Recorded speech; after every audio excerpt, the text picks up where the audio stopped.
করতে করতে যদি সাগরের কানা মুতাবিক গুণগুলো করতে হাদিসের মধ্যে আছে ব্যক্তি যদি আল্লাহর কাছে হালাত নিয়মে যদি তওবা করে কিন্তু সেই গুনাহ আল্লাহ তাআলা মাফ করবেন কোন অবস্থাতেই সেবিকের গুনাহ আল্লাহ তাআলা কখনো মাফ করবেন না।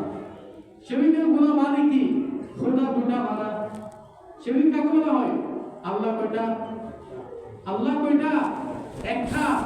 কোন ব্যক্তি যদি বলে খালেক দুটা, খালেক দুটা, লাউ কানা ফীহিমা আলিহাতু ইল্লাল্লাহু লাফাসাদাতা, আল্লাহ বলেন হয় আসমান জমিনে যদি খালেক যদি দুইজন হতেন, কয়জন?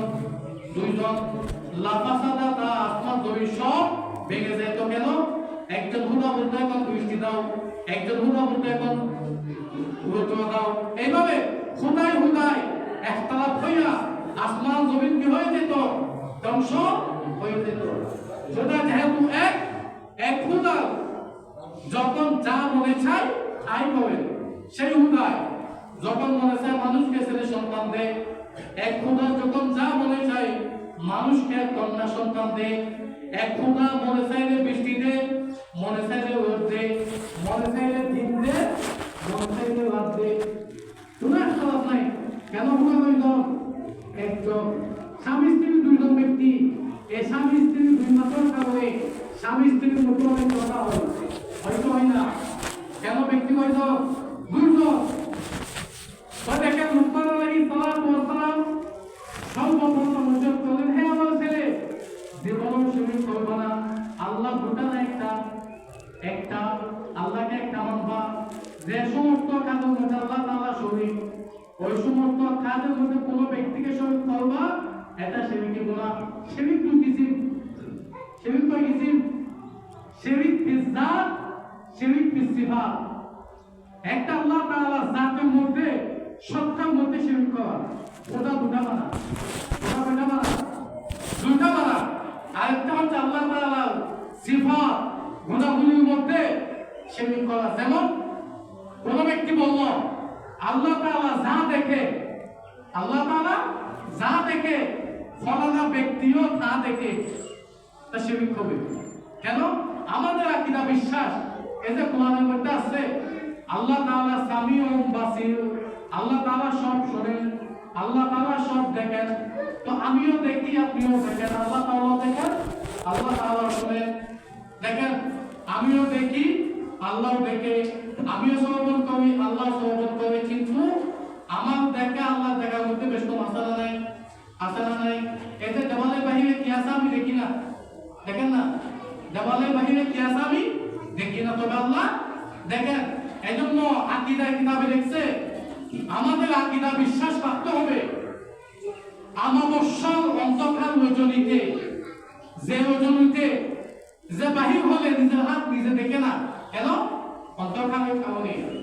সে অন্ধকার রজনীতে কোন গ্রন্থের মধ্যে যদি কোন পিঁপড়া যদি হাঁটে, ওই পিঁপড়া শুধু দেখেন না, ওই পিঁপড়ার পাশও আল্লাহ তাআলা দেখেন। সুবহানাল্লাহ। আমি আপনি দেখবো? বলেন না, আমি আপনি দেখবো? দেখি না, আল্লাহ তাআলা তা দেখেন। এই যে এটা হচ্ছে আল্লাহ তাআলার দেখা। আরেকটা কি জানেন? এই যে পিঁপড়া যখন হাঁটে, সামান্য সামান্য অবস্থায় যা আমাদের কানে জীবনও শুনবো না, ওই আওয়াজ আল্লাহ তাআলা শুনেন। সুবহানাল্লাহ। এটা আমাদের শ্রবণ, আল্লাহর শ্রবণ। আমাদের দেখা, আল্লাহর দেখা। বেশ কম আছে না নাই? বেশ কম আছে। এই আল্লাহর দেখা যেমন, কোন ব্যক্তি বলল আল্লাহর দেখা যেমন, অন্য ব্যক্তির দেখা তেমন, এটা কি হবে? শিরক, ইস্তিফাত। এটাও বড় গুনাহ। তো দেখেন লুকমান আলাইহিস সালাম নিজের ছেলেকে ওসিয়ত করলেন, ইয়া বুনাইয়া কিমিস সালাত, হে আমার ছেলে নামাজ কায়েম করবা। 2 নম্বর ওসিয়ত। লুকমান আলাইহিস সালাম নিজের ছেলেকে ওসিয়ত করলেন, হে আমার ছেলে ইয়া বুনাইয়া কিমিস সালাত, হে আমার ছেলে সদা সর্বদা নামাজ কায়েম করবা। ওয়ানহা আনিল মুনকার, গুনাহের কাজ থেকে তুমি বিরত থাকবা। ওয়াসবির আলা মা আসাবা, এবং কোন মুসিবত যদি তোমার কাছে আসে তুমি আল্লাহর উপর ধৈর্য ধারণ করবা। লুকমান আলাইহিস সালাম নিজের ছেলেকে ওসিয়ত করলেন, উপদেশ দিলেন, ইয়া বুনাইয়া কিমিস সালাত ওয়া'মুর বিল মা'রুফ ওয়ানহা আনিল মুনকার, হে আমার ছেলে নামাজ কায়েম করবা, ওয়ানহা আনিল মা'রুফ, ওয়া'মুর বিল মা'রুফ, মানুষকে সৎ কাজের আদেশ দিবা, ওয়ানহা আনিল মুনকার, অসৎ কাজ থেকে মানুষকে নিষেধ করবা।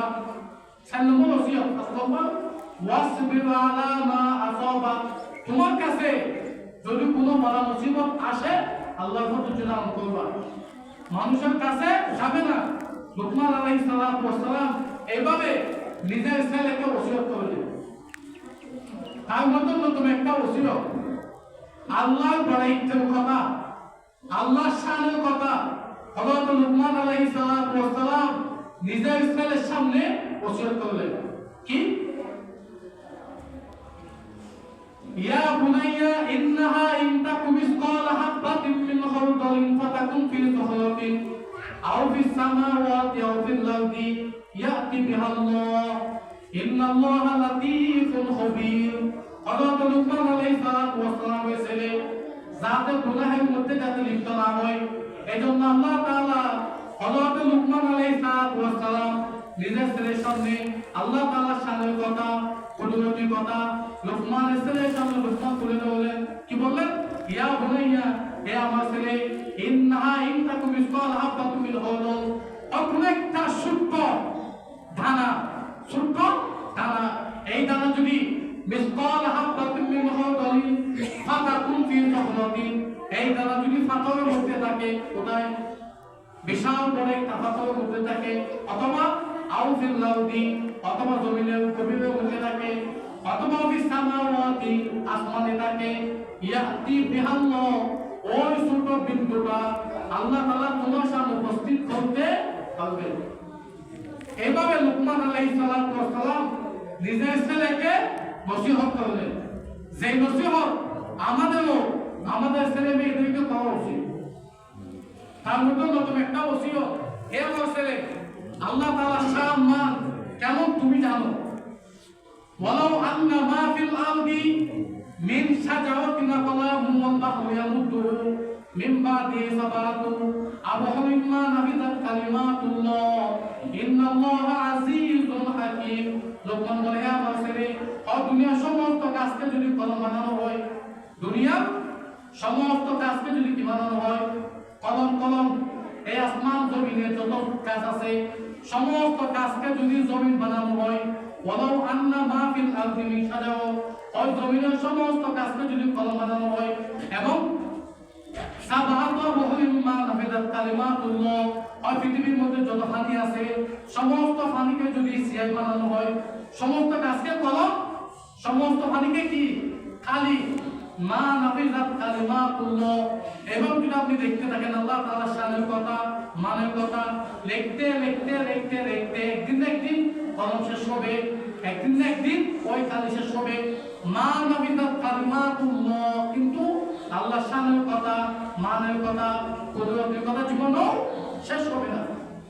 এজন্য আল্লাহ তাআলা বলেন, ওয়া ইন তাউযু নিয়ামাতাল্লাহি লা তুহা, হে আমার উম্মত, আমি তোমাদেরকে যে নিয়ামত দান করেছি তার জীবনে গনে একটা একটা গনে জীবনে শেষ করতে পারবো না। এগুলি সব আল্লাহ তাআলা বিশ্বাস করতে হবে। আল্লাহ যেমন বড়াই করো, আল্লাহ যত বড় সেভাবে বিশ্বাস আমাদের ভিতর নাই। এটা বলতে গেলে মুখে বলি, বাস্তবিক পক্ষে আল্লাহ শান মান, আল্লাহ আজমতের কথা, আল্লাহকে যেভাবে মানা উচিত, যেভাবে ভয় করা উচিত, সেই ভয় আমাদের ভিতর নেই। লুকমান আলাইহিস সালাম নিজের ছেলেকে ওসিয়ত করলেন, হে আমার ছেলে, তুমি আলাইকা বিমুজালাসিল উলামা, হয় তুমি আলেম উলামাকে বৈঠকে বসবা। ছেলেকে ওসিয়ত করলেন কেন?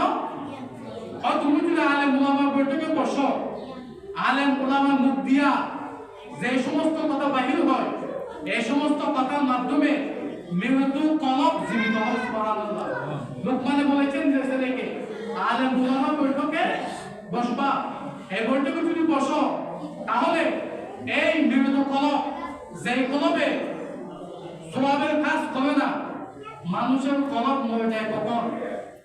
মানুষ যখন মসজিদ থেকে দূরে সরে যায়, মানুষ যখন ইসলাম থেকে দূরে সরে যায়, গুনাহের কাজ করতে করতে করতে করতে একেবারে সিনার মুখ যখন কালো দাগ পড়ে যায়, তখন মানুষের কলব ইন্তেকাল হয়ে যায়। মানুষের কলব মরে যায়, কালো দাগ পড়ে যায়। এই কালো দাগ সরাবেন কেমনে? লোকমানে বলে আলেম উলামার বৈঠকে বসবা। কাদের বৈঠকে? আলেম উলামার বৈঠকে বসবা। যে বৈঠকে দ্বীনের আলোচনা হয়, কোরআনের আলোচনা হয়, আল্লাহ এবং আল্লাহ রাসূলের শানের কথা হয়, মানের কথা হয়, এগুলির কারণে মৃত্যু কলব জীবিত হয়। সুবহানাল্লাহ। এই যে বৈঠকে বসা, হাদিসের মধ্যে আছে, কোরআনের আয়াত, আল্লাহ তাআলা যখন এভাবে বয়ান শুনলে ফায়দা কি শুনেন? আমরা তো বয়ান শুনি না, কোরআন হাদিসের কথা শুনি না। আল্লাহ তাআলা যখন আদম আলাইহিস সালামকে বানাবেন, তখন ফেরেশতাদেরকে ডাকলেন, ডেকে বললেন, হে আমার ফেরেশতা, আমি দুনিয়াতে একজন খলিফা নিযুক্ত করতে চাই। কাকে বলছে? ফেরেশতাদেরকে। কোরআনে ওয়াইস ক্বালা রাব্বুকা লিল মালাইকাতি ইন্নী জাইলুন ফিল আরদি খলিফা। হে আমার ফেরেশতা, আমি দুনিয়াতে একজন খলিফা বানাতে চাই। তখন ফেরেশতারা আল্লাহকে বলল, ক্বালু, ফেরেশতারা বলল, আতাজআলু ফিহা মান ইউফসিদু ফিহা ওয়া ইয়াসফিকু দিমা। হে আল্লাহ, আপনি যদি জমিনে খলিফা নিযুক্ত করেন, মানুষ বানান, তাহলে তা দুনিয়াতে গিয়ে ফিতনা ফাসাদ করবে। কি করবে? ফিতনা ফাসাদ। মানুষ হত্যা করবে, ভাইকে ভাই হত্যা করবে, স্বাস্থ্য ভাই শ্রেষ্ঠ ভাইকে হত্যা করবে। এইভাবে ফেরেশতারা আল্লাহকে বলছে। তখন আল্লাহ তাআলা তাদেরকে বলছে, হয় তারা আমি আল্লাহ ইবাদত করবে। তখন ফেরেশতা আল্লাহকে বলল, ওয়া নাহনু নুসাব্বিহু বিহামদিকা ওয়া নুকদ্দিসু লাক। হে আল্লাহ, এত লক্ষ কোটি কোটি ফেরেশতা আছে আপনার ইবাদতের জন্য, আপনার তাসবিহ করার জন্য। মানুষ আপনি কেন বানাবেন? মানুষের ইবাদত আমার প্রয়োজন নেই। কে বলছে? ফেরেশতা আল্লাহকে বলছে। তো এই কথা বলে তারা সত্ত্বেও আল্লাহ তাআলা আদমকে বানালো, আমাদেরকে বানালো। তো এইভাবে মজলিস যখন হয়, হাদিসের মধ্যে আছে, তখন যে সমস্ত ফেরেশতা আল্লাহকে এইভাবে বলল, মানুষ বানানোর কি নাই? প্রয়োজন নাই। এই সমস্ত ফেরেশতাদেরকে আল্লাহ তাআলা ডাকিয়া বলে, হে আমার ফেরেশতাদেরকে আসো। সবাই উপস্থিত হয়। হয় তোমরা গিয়ে দেখো ফলানা গ্রামে, ফলানা মসজিদে এখানে কি হচ্ছে। সবাই ফেরেশতা উপস্থিত হয়। উপস্থিত হয়ে দেখে ওই মজলিসে আল্লাহ এবং আল্লাহ রাসূলের শান মানের কথা হয়। তখন ফেরেশতারা গিয়ে আল্লাহকে বলে, আল্লাহ, ওই মজলিসে গিয়ে দেখি আপনি এবং আপনার নবীর বলে, আপনি এবং আপনার রাসূলের মানে একটা আলোচনা হচ্ছে। তখন আল্লাহ তাআলা হাসি তাদেরকে বলে, তোমরা না বলেছিলে মানুষ না বানাতে? তোমরা না বলেছিলে জমিনে খলিফা না বানাতে? তোমরা না বলেছিলে মানুষ দুনিয়াতে ফিতনা ফাসাদ করবে, আমি আল্লাহ ইবাদত করবে না? হয় তারা কেন ইবাদত করেছে? হে ফেরেশতা, তোমরা সাক্ষী থাকো, আমি আল্লাহ যে সমস্ত ব্যক্তি আমি আল্লাহ শানের কথা চলে, আমার নবীর শানের কথা চলে, এই মজলিসে যে সমস্ত ব্যক্তি উপস্থিত, আমি আল্লাহ তাদের গুনাহ মাফ করে দিলাম। সুবহানাল্লাহ। এইভাবে আল্লাহ তাআলা ঘোষণা দেয়। এজন্য লুকমান আলাইহিস সালাম নিজের ছেলেকে ওসিয়ত করলেন, আলেম উলামার বৈঠকে বসবা। তাদের বৈঠকে আলেম উলামার বৈঠকে বসবা। এজন্য ভাই, যেখানে ওয়াজ মাহফিল হয়, দ্বীনের আলোচনা হয়, কোরআন হাদিসের কথা হয়, আল্লাহ এবং আল্লাহ রাসূলের বড়াইতের কথা হয়, শানের কথা হয়, ওইখানে বসবেন। বসলে অনেক কি হয়? ফায়দা হয়। একটা হাদিসের মধ্যে আছে, এই যে কোরআন হাদিসের কথা, এই সমস্ত মজলিসে কিসের কথা হয়? কোরআন হাদিসের কথা হয়। একটা হাদিসের মধ্যে আছে, কোন ব্যক্তি শরীয়তে একটা মাসআলা জানলো, কোন বৈঠকে ঘটে মাসআলা, একটা মাসআলা জানলো, কিন্তু সে এখনো আমল করেন নাই। শুধু একটা মাসআলা জানলো, কিন্তু এখনো কি করে নাই? আমল করেন নাই। নবীজি বলেছেন সে ব্যক্তি 1000 নফল নামাজ পড়লে যে সওয়াব সেই সওয়াব আমার নামে লেখা হয়। এজন্য শরীয়তের মাসআলা শিখা অনেক সওয়াব। মাদ্রাসার মধ্যে যে সমস্ত ছেলেরা পড়ে এই সমস্ত ছেলেরা ফিকহ কিতাব মাসআলা কিতাবের মধ্যে বেশি সময় দেয়। কেন? প্রত্যেকটা মাসআলার মধ্যে আপনি আমল করেন কিংবা নাই করেন 1000 নামাজের সওয়াব লেখা হয়। আপনি যদি 1000 নফল নামাজ পড়েন 1000 নফল নামাজ যদি আপনি পড়েন এটা সওয়াব কবুল হয়েছে কি হয় নাই তা কি নাই গ্যারান্টি নাই। কিন্তু একটা মাসআলা জানলে এটা গ্যারান্টি আছে আপনার আমল নামায় 1000 রাকাত নফল নামাজের কি হয় সওয়াব হয়। আল্লাহ তাআলা সবাইকে আমল করার তৌফিক দান করুন। ওয়া আখিরু দাওয়ানা আলহামদুলিল্লাহি রাব্বিল আলামিন। সারা সুন্দর করে